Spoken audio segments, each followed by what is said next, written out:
सबसे पहले तो मैं आत्मा हूँ, ये शरीर आदिक में नहीं हूँ। और ये बात समझाने के लिए बहुत ज़्यादा पढ़ने पढ़ाने की बात नहीं है। शरीर आदि प्रत्यक्ष ही पुद्गल के पिंड है। शरीर का परिणमन, पुद्गल का परिणमन स्पर्श रस गंध वर्ण वाला प्रत्यक्ष ही दिखाई देता है। और शरीर जानता देखता नहीं है, जानने देखने वाला कोई अलग तत्व है। शरीर तो केवल और केवल उसमें निमित्त मात्र है। काम तो अंदर कोई और कर रहा है, देखने वाला कोई और है, जानने वाला कोई और है, अनुभव करने वाला कोई और है, सुख दुख का वेदन करने वाला कोई और है। ये शरीर नहीं है। शरीर सुख दुख का वेदन नहीं करता। और ये बात वैज्ञानिक भी जानते हैं, डॉक्टर भी जानते हैं। उन्होंने ऐसी दवाई बनाई कि जहाँ से वो कनेक्शन होता है वेदन का, वो एक इंजेक्शन लगा देते हैं और फिर तुम्हारा पूरा पेट फाड़ देते हैं, पूरे हाथ पैर चीर देते हैं, कुछ पता ही नहीं चलता, बेहोश हो गया। तो बेहोश हो गया तो वो कनेक्शन तोड़ दिया। समझ में आया कि नहीं है? जहाँ से वो वेदन होता है वो जो उसको तोड़ दिया उनने, वो दवाई दे दी। तो इसका मतलब ये है कि अगर शरीर जानता दिखता तो जब शरीर को चीरा फाड़ी हो रही तो कष्ट होना चाहिए। चलो छोड़ो, इंजेक्शन भी मत दो। अगर अपना उपयोग शरीर पर नहीं हो, अपना उपयोग किसी और काम में गहराई से लगा हो, तो शरीर में बहुत सारी क्रियाएं होती रहती हैं, हमारा ध्यान भी नहीं जाता। कभी कभी चोट भी लग जाती है कि नहीं? ब्लड भी आ जाता है, देखते रहते हैं, लेकिन पता ही अरे कब लग गई चोट, तो कब चोट लग गई पता क्यों नहीं चला? क्योंकि हमारा उपयोग वहाँ नहीं था। इसका मतलब वेदन करने वाला तो कोई और है, जानने वाला, अनुभव करने वाला तो कोई और है, ये शरीर नहीं है। तो ये शरीर और आत्मा भिन्न भिन्न दो पदार्थ हैं, ये एक नहीं है।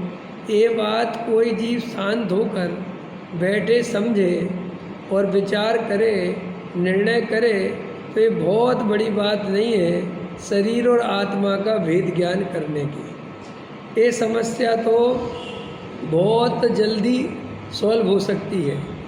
फिर आत्मा शरीर आदि से भिन्न है, और शरीर आदि से तो हटा लिया अपन ने, ये शरीर तो मैं नहीं हूँ, ये बात तो ठीक हो गई।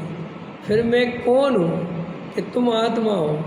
तो अब आत्मा कैसा है, आत्मा का स्वरूप कैसा है?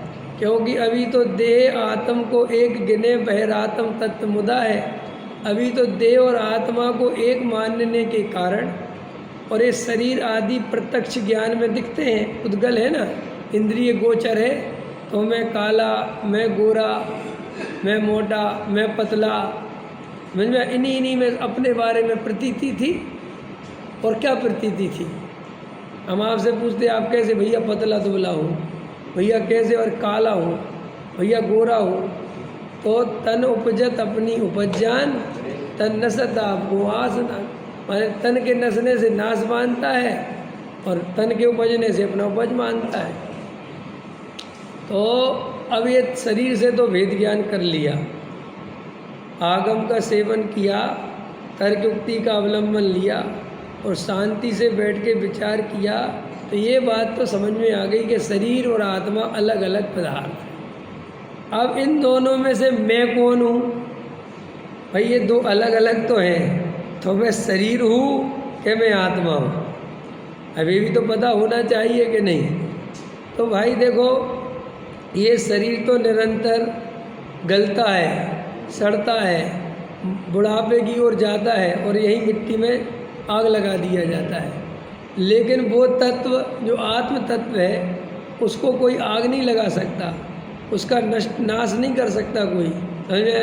अब दोनों में से चुनाव करो, तुम्हारे पास अपनापन ज़्यादा तुम्हें किस में दिखता है?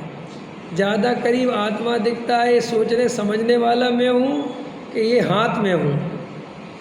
बताओ, ये हाथ में हूँ कि ये सोचने समझने वाला जो अंदर बैठा है वो मैं हूँ? अभी आप समझ रहे, चुनाव करना है ना भाई। आपको तो पता नहीं है कि शरीर अपना है कि आत्मा अपना है, आप तीसरी पार्टी हो समझ लो, उदाहरण के लिए। अब आपको चुनाव करना है कि इन दोनों में से मैं कौन हूँ। तो आप देखो कि आपके अंदर ज़्यादा अपनापन किस में आता है। हाँ, हाथ को जान तो आत्मा रहा है, लेकिन अपन अपन सोच रहे हाथ हैं कि वो जानने वाले हैं। अभी अपन को नहीं पता ना कि इन दोनों में से मैं कौन हूँ। तो आप ये बताओ, आप जब अपने को जानने वाला मानते हो तब ज़्यादा अच्छा अनुभव करते हो कि जब हाथ वाला मानते हो तब ज़्यादा अच्छा अनुभव करते हो। आपको गुड फीलिंग किस में आती है? आपको शाश्वत फीलिंग, ज्ञान की फीलिंग, चेतना की फीलिंग, मैं हूँ, इस शरीर से आती है कि वो ज्ञान से आती है? देखो, कोई निरपेक्ष होकर देखो, क्या मैं हाथ हूँ कि हाथ से कोई अलग जो सबको देख रहा है, जान रहा है, वो मैं हूँ? ये शरीर तो मेरे ही सामने बदलता जा रहा है, परिणमन हो रहा है इसमें, लेकिन अंदर में बैठा बैठा इसको जान रहा हूँ। तो मैं इनमें से कौन हूँ? अभी चुनाव आपको करना है। अगर आप अपने को शरीर मानोगे, और ये चुनाव करना भी क्यों है, ये भी एक प्रश्न होना चाहिए। ये चुनाव इसलिए करना है कि इन दोनों में से एक मिटने वाला है और एक रहने वाला है, समझ में? और जो मिटने वाला है उसे तुम अपना मानोगे तो तुम भी मिटोगे, और मिटोगे तो बहुत अनंत दुख पैदा होगा, आकुलता होगी। और एक पदार्थ ऐसा है जो बिल्कुल नहीं मिटने वाला, जो शाश्वत है, अजर अमर तत्व है, जो जान देख रहा है। अब बोलो, दोनों में से चुनाव करना तो किसको चुनना चाहिए? अजर अमर तत्व को अपना चुनना चाहिए, ये देह को अपना चुनना चाहिए? किसको अपना मानना चाहिए? आपको सोना और पीतल और बेंटेक्स दिया जाए तो तीनों में से किसके चुनोगे? सोने को चुनोगे। सोने को क्यों चुनोगे? क्योंकि सोना बदलता नहीं, वो कभी पीतल नहीं बनेगा, उसमें कभी जंग नहीं लगेगी, उसकी वैल्यू कभी घटेगी नहीं और बढ़ती चली जाएगी। ऐसे ही है, आत्मा अपने स्वभाव से कभी छोड़ता नहीं, कभी नष्ट नहीं होता और शाश्वत रहता है। तो देह और आत्मा का वेद ज्ञान शांति से बैठ के करें तो बिल्कुल समझ में आता है कि इस शरीर आदि मैं नहीं हूँ, मैं इससे भिन्न आत्मा हूँ, मैं जानने देखने वाला ज्ञायक तत्व हूँ। अब वो कहते हैं कि आत्मा और शरीर आदि का भेद ज्ञान कर लिया, लेकिन आत्मा को देखा तो आत्मा अशुद्ध दिखाई देता है। आत्मा कैसा दिखाई देता है भाई? शरीर तो बात खत्म हो गई, लेकिन अपन ने जब अंदर में देखा तो अपने स्वरूप में क्या क्या दिखा? राग, देश, कसाय, समझ में, नाना प्रकार के विकल्प, नाना प्रकार के भाव, इन सब से आत्मा, सब में आत्मा दिखा कि नहीं दिखा? आत्मा के अंदर मोह, राग, देश, कसाय, ये सोचने समझने वाला, विचार करने वाला, ये सब दिखा। ठीक। अब आचार्य कहते हैं इन सब में भी गहराई से विचार करो। ये जो इतने सारे विचार आ रहे हैं, क्या ये विचार में हूँ? ये जो विचार आ रहे हैं ना, बहुत दुनिया भर के विचार आ रहे हैं, सुबह से अभी तक आ ही रहे, और वे तो रुकते नहीं, वे तो आते रहते हैं। तो वे विचार जो आते रहते हैं, क्या वो विचार में हूँ?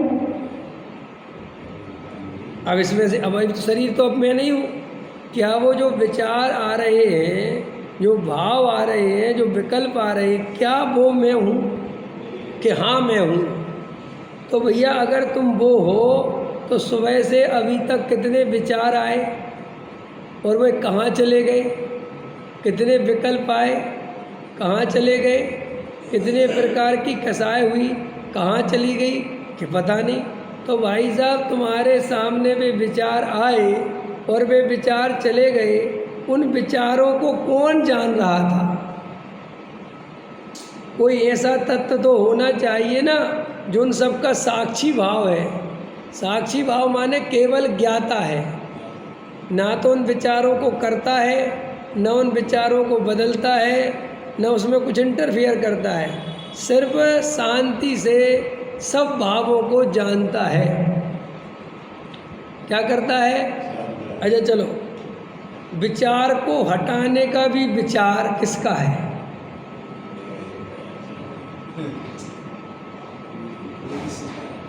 आत्मा का है। ये विचार हट जाए, ऐसा विचार भी किसका है?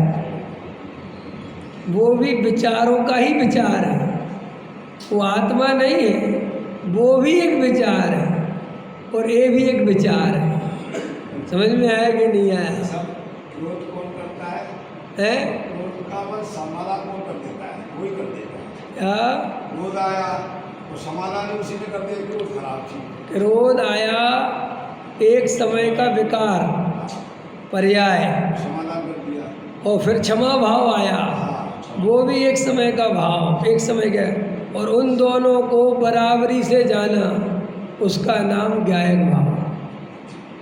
वो जो एक रूप होके जानता है, जो भेद नहीं करता कि क्रोध बुरा है और क्षमा अच्छी है, ऐसा भेद करने वाली भी पर्याय है।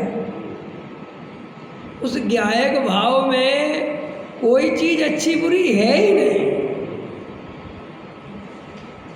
बस एक ज्ञायक भाव।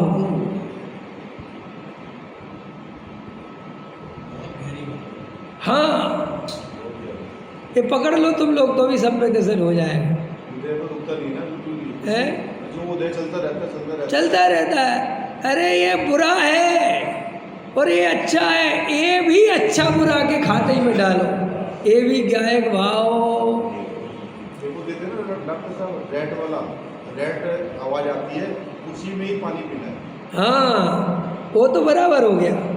अभी तो तुम सिर्फ वस्तु का निर्णय करने बैठा रहा हूँ मैं, अभी कुछ नहीं करा रहा मैं तुम्हें। अभी सिर्फ तुम ये निर्णय करो कि मैं कौन हूँ। इतनी सारी दशाएं चल रही हैं, शरीर को आपके बारे में बता दिया, स्त्री पुत्र मकान दुकान प्रत्यक्ष भिन्न, उनके बारे में तो कोई ज़्यादा दिमाग लगाना ही नहीं। अब जो ये अवस्थाएं बन रही हैं, जो ये विकल्प, विचार, राग, देश, कसाय, जितने इनके नाम हैं, वास्तव में क्या ये मैं हूँ? क्या ये मेरा स्वरूप है क्या?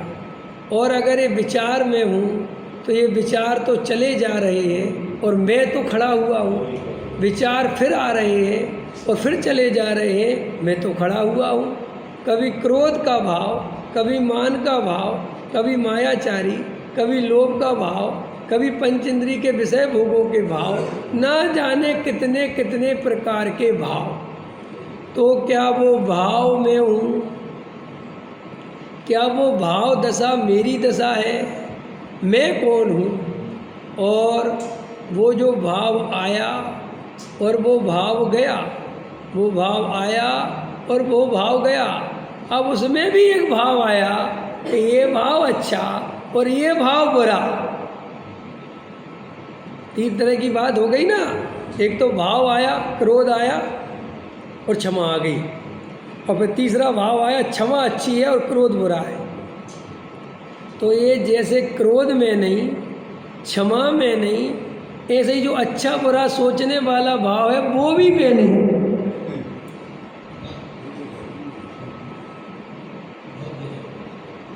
बस ये है, बस मैं तो एक ज्ञायक भाव हूँ।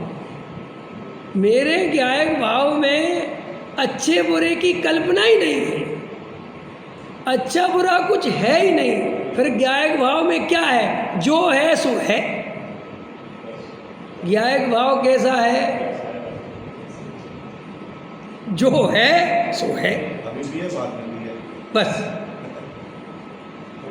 वो मैं हूँ, बस जिसमें अच्छे बुरे का भेद ही नहीं डाला जा सकता, जिसमें कोई भी विचार प्रवेश ही नहीं करता, जिसमें कोई द्रव्य अच्छा बुरा होता ही नहीं, और जिन विकल्पों में, जिन विचारों में वो अच्छे बुरे की कल्पना होती है, वो ज्ञायक भाव में नहीं है। ज्ञायक भाव में तो बस ज्ञातापना है। क्या है? सिर्फ ज्ञातापना, सिर्फ जानता है। क्या जानता है? जो हो रहा होता है उसे जानता है।